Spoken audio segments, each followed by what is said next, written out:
शादी इतना खतरनाक विषय है, जिनकी हो गई उनसे पूछो, वे भी रो रहे, और जिनकी नहीं भाई वे अलग रो रहे, अर्जी लगाऊ फिर रहे, पर्चा बनवाऊ फिर रहे, कौन से साल में हुई है। बोलो सीताराम। तो जिनकी हो गई वे रो रहे। शादी में पहले साल तो बढ़िया रहता है, पहले साल लगती है चंद्रमुखी। आओ आओ, पहले साल नई नई जिसकी शादी हो तो लगा चंद्रमुखी, 2-3 साल निकल जाए फिर लगती है भद्रमुखी। देखते देखते भद्दा पड़ जाता है चेहरा। तो पहली साल चंद्रमुखी, दूसरी साल भद्रमुखी, हो जहाँ 4-5 साल भय और हल्के हल्के से पिया पप्पू पुआ भय। तो पहले साल जो चंद्रमुखी, दूसरे तीसरे साल जो भद्रमुखी, वही पर ज्वालामुखी नजर आती है। एक आदमी आया हमारे मंदिर में, दरबार में, चप्पल हाथ में और दोनों हाथ उठा के बोल रहा जय बागेश्वर धाम। हमने कहा भाई ये क्या है? बोले चप्पल है चप्पल। हम कहा ये हाथ में क्यों है? बोले बाहर रख देते कोई ले जाता। हम कहा नहीं ठीक है, प्राण चाहे चले जाएं पर चप्पलें नहीं जानी चाहिए। बताइए इन्हें भगवान चाहिए।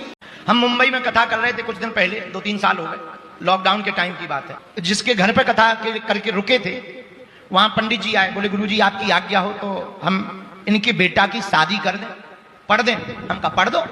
हम बिजी थे, अपनी किताबें पढ़ रहे थे, मस्त थे। 1 घंटा बाद पंडित जी आ गए। हमने कहा क्यों शादी हो गई? बोले हो गई।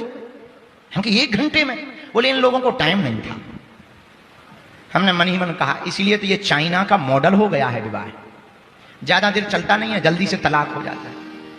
लेकिन हमने धीरे से कहा कि बहू कहां है? बोले वो तो अमेरिका। हमने कहा शादी कैसे हुई? बोले ऑनलाइन हो। हम कहा ऑनलाइन कैसे?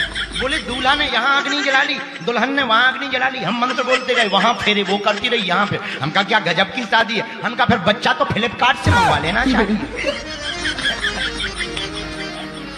जब शादी ऑनलाइन हो गई तो बच्चे फ्लिपकार्ट। अरे भाई इतने बिजी। हमने कहा कि ऐसा क्यों कर रहे हैं? बोले बिजी लोग हैं, ऐसे ही चलता। हम कहते भगवान हनुमान जी महाराज बचावे, ऐसे बिजी। हम लोग इतने व्यस्त हो गए कि अपने संस्कारों के लिए भी टाइम नहीं है, संस्कृति को पालने के लिए भी टाइम नहीं, संस्कृति पर चलने के लिए भी टाइम नहीं। मेरे पागलो, हम कितने भी व्यस्त रहें पर याद रखो, हम कितने भी मस्त रहें पर हमको एक बात याद रखनी चाहिए, अपने सिद्धांतों के साथ, अपने संस्कारों के साथ कभी भी खिलवाड़ नहीं करना चाहिए।